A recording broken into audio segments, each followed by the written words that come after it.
सुप्रभात प्यारे बच्चों, welcome to RPS online classes.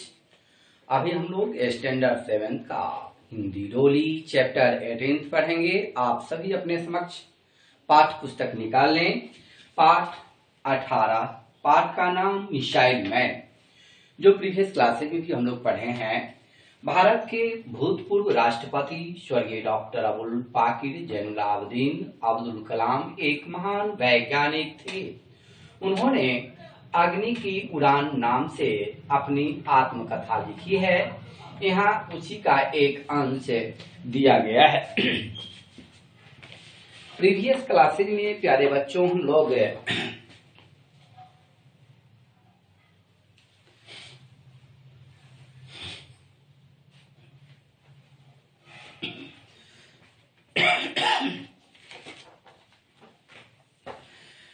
पढ़ चुके थे कि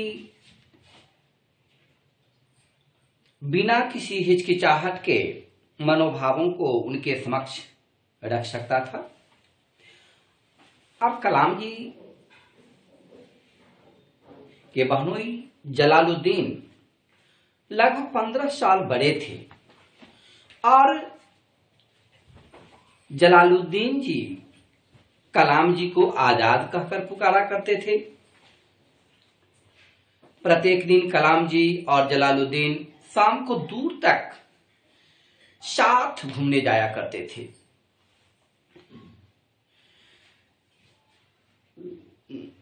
और भ्रमण के दौरान यानी घूमने के दौरान मस्जिद वाली जो गली थी, गली से निकलते और समुद्र के रेतीले तट पर चल पड़ते थे। कलाम जी और जलालुद्दीन प्रायः आध्यात्मिक विषयों पर बातें करते थे। हमेशा दोनों आध्यात्मिक विषयों पर ही चर्चा किया करते थे। और रास्ते में कलाम जी का पहला पड़ाव शिव मंदिर हुआ करता था। शिव मंदिर की उतनी ही श्रद्धा से परिक्रमा करते थे जितनी श्रद्धा से देश के किसी हिस्से से आया कोई भी तीर्थयात्री करता था। और इस परिक्रमा के बाद कलाम जी अपने शरीर को बहुत ही ऊर्जावान महसूस करते थे।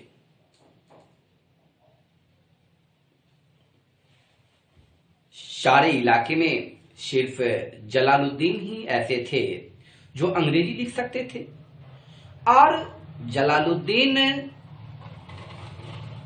कलाम जी को हमेशा शिक्षित व्यक्तियों, वैज्ञानिक खोजों, समकालीन साहित्य और चिकित्सा विज्ञान की उपलब्धियों के बारे में बताते रहते थे। हमेशा आप भी हमेशा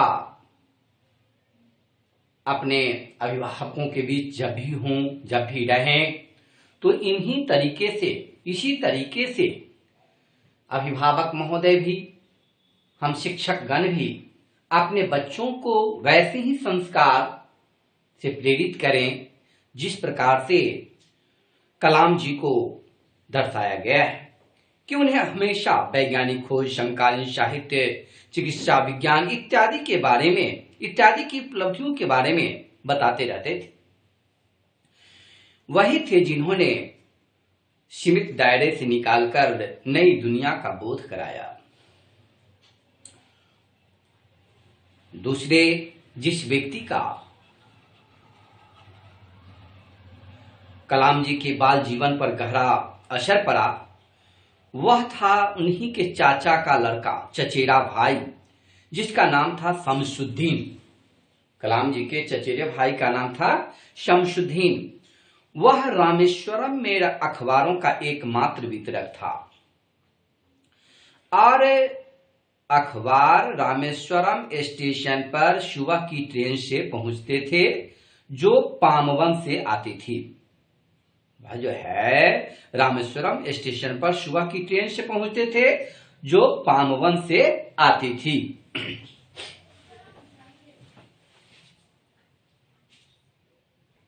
सन 1939 में जब द्वितीय विश्व युद्ध छिड़ा, उस समय कलाम जी 8 वर्ष का थे और विश्व युद्ध का हमारे यहाँ जरा भी असर नहीं था, लेकिन जल्दी ही भारत पर भी मित्र देशों की सेनाओं में शामिल होने का दबाव डाला जा गया और देश में एक तरह का आपातकाल घोषित कर दिया गया। युद्ध को देखते हुए आपातकाल घोषित कर दिया गया। उसका पहला नतीजा इस प्रकार से इस रूप में सामने आया कि रामेश्वरम स्टेशन पर गाड़ी का ठहरना बंद कर दिया गया। जो रामेश्वरम स्टेशन पर गाड़ी रुकती थी वो रुकना वहां पर बंद कर दिया, नहीं रुक पाता था। और ऐसी स्थिति में अखबारों के बंडल रामेश्वरम और धनुषकोडी के बीच रामेश्वरम गाड़ी रोड पर चलती ट्रेन से गिरा दिए जाते थे। जो रामेश्वरम और धनुषकोडी के बीच जो रामेश्वरम रोड पर चलती ट्रेन से गिरा दिए जाते थे और शमशुद्दीन को ऐसे मददगार की आवश्यकता हुई। जब उस सड़क पर गिरा दिया करता था उस समय शमशुद्दीन जी को ऐसी मददगार की आवश्यकता हुई जो अखबार के गिरे हुए बंडलों को उठाने में उनका हाथ बटा सके।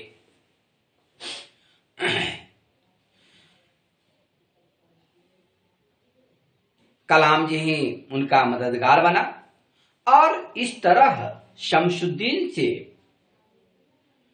कलाम जी की पहली तनख्वाह मिली और आधी शताब्दी गुजर जाने के पश्चात और आज भी हम अपने द्वारा कमाई पहली तनख्वाह पर गर्व करता हूं। कलाम जी कहते हैं कि मैंने अपने द्वारा जो पहली तनख्वाह प्राप्त की उस पर आज भी मुझे गर्व है।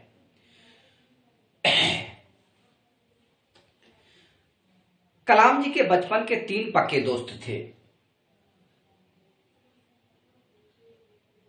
होनहार बीरबान के होठ चिकने पात, जो होनहार बच्चे होते हैं वे हमेशा अच्छों के बीच रहना पसंद करते हैं, अच्छे के साथ रहना पसंद करते हैं।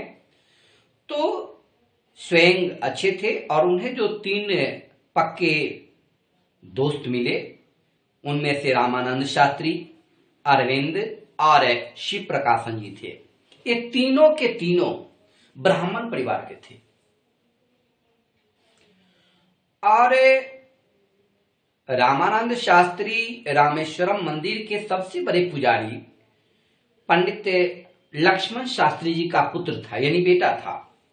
और अलग अलग धर्म, पालन पोषण, पढ़ाई लिखाई को लेकर हम में से किसी भी बच्चे ने कभी भी आपस में कोई भेदभाव महसूस नहीं किया, किसी प्रकार का कोई भेदभाव नहीं प्रकट किया, महसूस किया। जब रामेश्वरम के प्राइमरी स्कूल में 5वीं कक्षा में था, कलाम जी थे, तब एक दिन एक नए शिक्षक कलाम जी के कक्षा में आए, वर्ग में आए और कलाम जी अपने धर्म का से जुड़ा टोपी पहना किया करते थे, जो मेरे लिए यानी कलाम जी के लिए मुसलमान होने का प्रतीक थी।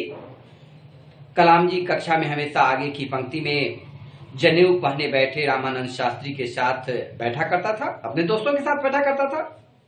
उनके दोस्त भी जो थे वे ब्राह्मण परिवार के ही बच्चे थे और नए शिक्षक को एक हिंदू लड़के का मुसलमान लड़के के साथ बैठना अच्छा नहीं लगा। तो शिक्षक ने कलाम जी को पीछे वाली बेंच पर चले जाने के लिए कहा। कलाम जी को बहुत बुरा लगा उस समय और उनके जो दोस्त रामानंद शास्त्री जी थे उन्हें भी बहुत यह खला, कष्ट पहुंचा। कलाम जी पीछे की पंक्ति में बैठाए जाते देख, जब कलाम जी को पीछे वाली बेंच पे बैठाया गया उस समय काफी उदास नजर आ रहे थे।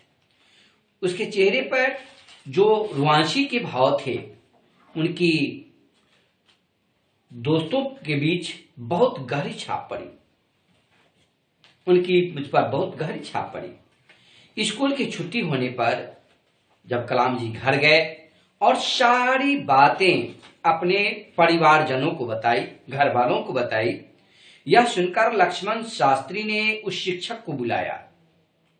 किसने किसको बुलाया? तो लक्ष्मण शास्त्री ने नए शिक्षक को बुलाया और कहा कि उसे निर्दोष बच्चों के मन में इस तरह की सामाजिक असमानता एवं सांप्रदायिकता का बीज नहीं बोना चाहिए।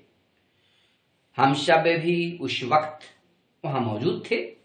लक्ष्मण शास्त्री जी ने उस शिक्षक से साफ साफ कह दिया, जब ऐसी घटना घटी तो उस समय उन्होंने साफ स्पष्ट कह दिया कि या तो बच्चों से क्षमा मांगे या स्कूल छोड़कर यहां से चला जाए। उस शिक्षक ने अपने के व्यवहार पर न सिर्फ दुख व्यक्त किया बल्कि लक्ष्मण शास्त्री के करे रुखे में